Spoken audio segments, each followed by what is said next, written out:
Assalamualaikum. Nama saya Ika Kustika. Di sini saya akan menampilkan best practice saya yang berjudul Kemampuan Peserta Didik Tunagrahita Ringan Mengenal Mata Uang Rp500 sampai dengan Rp10.000 dalam transaksi jual beli dengan menggunakan metode role playing di SLBC Bina Asih Cianjur. Best practice saya menggunakan metode STAR, situasi, tantangan, aksi, refleksi hasil, dan dampak. Lokasi yang digunakan adalah SLBC Bina Asih Cianjur, Sekolah Dasar Luar Biasa SDLB, pertemuan ke-1 pada hari Selasa 10 Oktober 2023 dan pertemuan kedua hari Jumat. Tujuan yang ingin dicapai, yang pertama, peserta didik dapat menelaah nilai mata uang Rp500 sampai dengan Rp10.000 menggunakan media interaktif Canva dengan tepat dan benar. Yang kedua, peserta didik dapat menunjukkan nilai mata uang Rp500 sampai dengan Rp10.000 menggunakan media interaktif Canva dengan tepat dan benar. Nomor 3, peserta didik dapat menyamakan nilai mata uang Rp500 sampai dengan Rp10.000 menggunakan media interaktif Canva dengan tepat dan benar. Nomor 4, peserta didik dapat menggabungkan nilai mata uang Rp500 sampai dengan Rp10.000 menggunakan media interaktif Canva dengan tepat dan benar.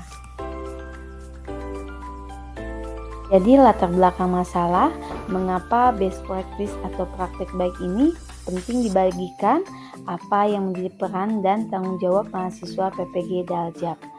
Latar belakang masalah yaitu peserta didik kesulitan dalam memahami simbol matematika seperti menjumlahkan, mengurangi dalam proses jual beli dalam kehidupan sehari-hari. Praktik ini penting untuk dibagikan. Yang pertama, diharapkan praktik ini bisa menjadi inspirasi bagi rekan guru lainnya. Yang kedua, meningkatkan kompetensi guru dalam menggunakan model pembelajaran inovatif.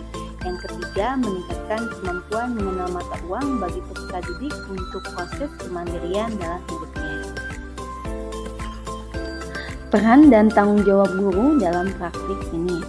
Peran dalam praktik ini sebagai guru untuk mengidentifikasi permasalahan peserta didik, hasil asesmen, mencari penyebab permasalahan dan alternatif solusi, dan membuat perangkat pembelajaran, memberikan pembelajaran sesuai direncanakan untuk mencapai tujuan yang telah ditetapkan. Tantangan yang dihadapi dalam membuat praktik pembelajaran ini yaitu kesiapan peserta didik, penilaian yang subjektif, waktu yang diperlukan, dan kendala teknologi. Aksi, langkah-langkah apa yang dilakukan untuk menghadapi tantangan. Fase ke-1, orientasi peserta didik pada masalah. Fase 2, mengorganisasi peserta didik untuk belajar. Fase 3, membimbing penyelidikan individual atau kelompok.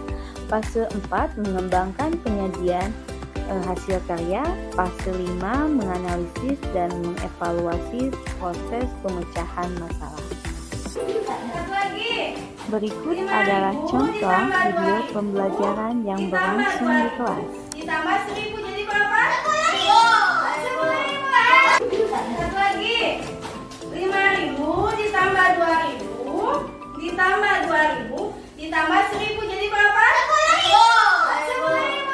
Satu lagi. 5.000 ditambah 2.000 ditambah 2.000. Strategi yang digunakan. Yang ke-1, guru menggunakan model pembelajaran inovatif dalam kegiatan pembelajaran di kelas, yaitu model Problem Based Learning atau PBL. Yang kedua, guru memilih media pembelajaran yang mudah dipahami oleh peserta didik dengan memanfaatkan gambar-gambar dan video yang sesuai dengan materi yang ditayangkan pada aplikasi Canva. Yang ketiga,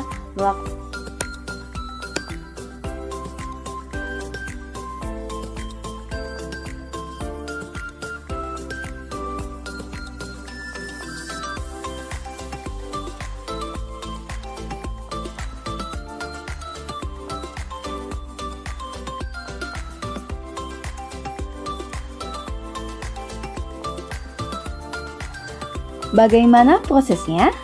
Yang ke-1, kegiatan rencana aksi didesain dengan sebaik mungkin menggunakan media pembelajaran dan sumber belajar yang inovatif agar para peserta didik lebih mudah memahami materi. Dalam pelaksanaannya, peserta didik sangat antusias dan bersemangat dengan kegiatan pembelajaran. Yang kedua, mula-mula guru menyampaikan tujuan pembelajarannya. Kemudian guru mengarahkan peserta didik untuk memperhatikan media berupa tayangan video tentang mata uang Rp500 sampai dengan Rp10.000. Kemudian guru menggunakan metode role playing dalam kegiatan pembelajaran dengan bermain peran sebagai pembeli dan penjual. Selanjutnya peserta didik mendapatkan tugas kelompok dalam memecahkan masalah yang berkaitan dengan materi pelajaran. Dalam kegiatan pemecahan masalah, peserta didik terlibat aktif berdiskusi agar pemecahan masalahnya terselesaikan. Yang ketiga, dalam mengerjakan evaluasi, peserta didik juga sangat antusias mengerjakan evaluasi tersebut dan dapat dikerjakan dengan baik dan tepat waktu. Sebagian peserta didik sudah memahami materi yang telah disampaikan. Berapa itu nggak tahu.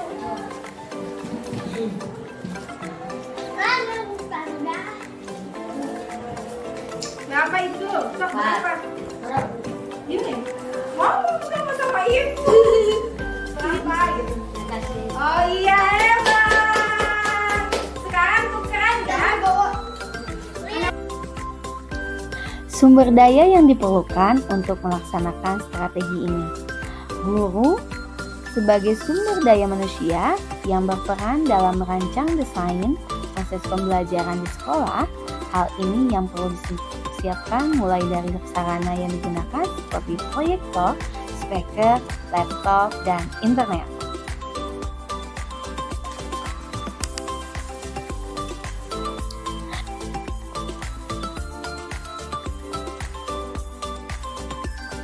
Yang terlibat dalam praktik, yang ke-1 rekan guru SLBC Bina Asih, yang kedua peserta didik kelas 4 SDLBC Bina Asih, yang ketiga orang tua peserta didik kelas 4 SDLBC Bina Asih. Refleksi dampak dari aksi dan langkah-langkah yang dilakukan. Yang pertama, hampir 100% semua tahapan kegiatan dalam pembelajaran sesuai dengan RPP.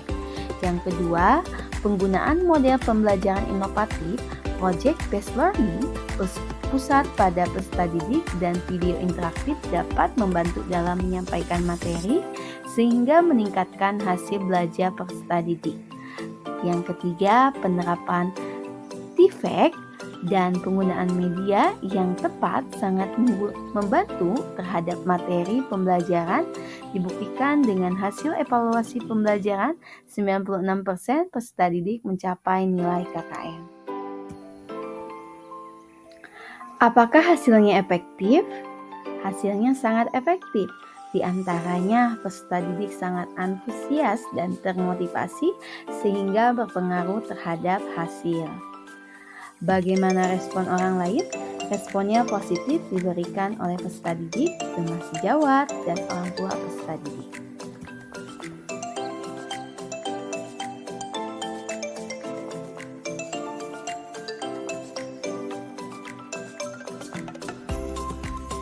Faktor keberhasilan. Yang ke-1, kesiapan perangkat pembelajaran yang disusun secara terukur dan terstruktur. Yang kedua, penguasaan guru terhadap media pembelajaran, metode, model, dan langkah-langkah pada rencana pelaksanaan pembelajaran yang sudah dibuat. Yang ketiga, kesiapan peserta didik untuk turut membantu dan berpartisipasi pada praktik yang dilakukan.